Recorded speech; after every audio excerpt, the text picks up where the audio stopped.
Welcome to our channel. Emma Raducanu eyes prosperous year of the snake starting at home in Singapore.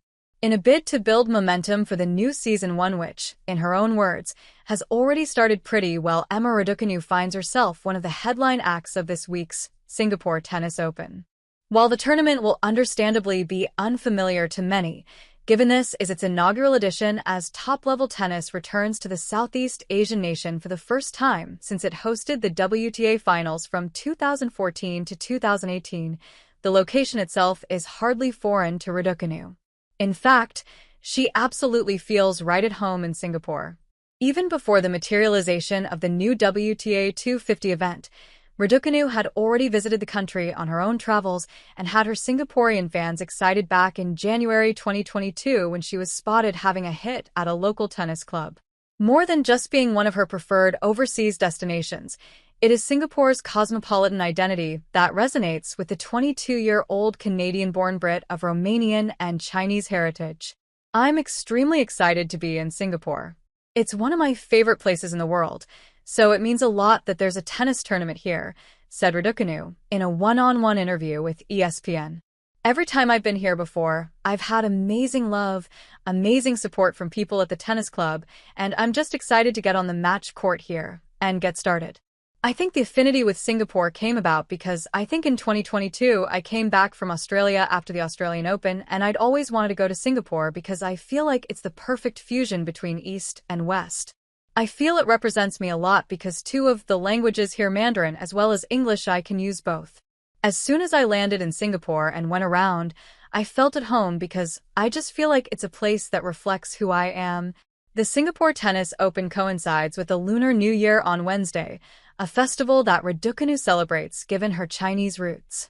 Although career will come first for Raducanu in the Year of the Snake, that is not to say she will not be able to have the traditional gatherings and reunions with her loved ones.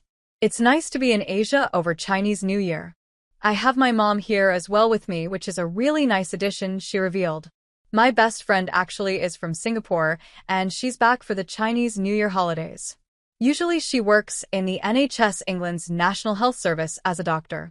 She invited me out for dinner with her grandma, so hopefully I can make that if I'm not playing. Family and friends aside, Raducanu will also have no shortage of fans supporting her over the past week, and it is obvious why that is the case. Her stunning triumph at the US Open in 2021 launched her to stardom.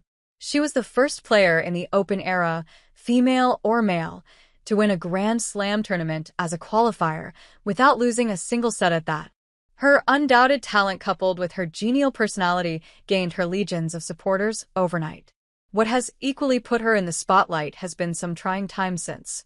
Raducanu has been candid enough with her struggles with injuries and form previously. The US Open victory remains her only career title to date.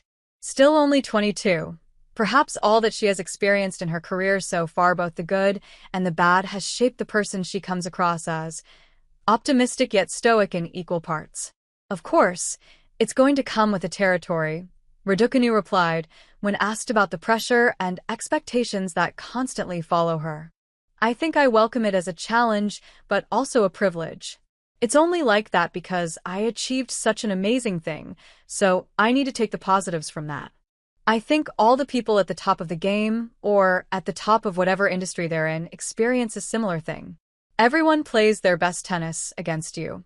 You just have to try and take it as a compliment and think, okay, you're going to play better, but I'm going to try and beat you anyway. I think it's a natural thing that happens if you've done well, and now I'm just working towards building a more consistent and sustainable Emma. With the confidence that she is currently in a really healthy place and coming off the back of a largely positive Australian Open, even if it ended in a third-round exit at the hands of five-time Grand Slam champion Iga Swiatek, what would an ideal year ahead be for Raducanu? In an ideal world, 2025 would look like an Emma Raducanu who's played quite a few more tournaments and competed at all the slams, she added. Then, obviously I have a few goals that I prefer to keep to myself, but I'm striving towards building something good. I'm extremely excited for this season. I feel like I started pretty well and made a positive start in Australia. Thanks you for watching. Stay connected with us for more videos.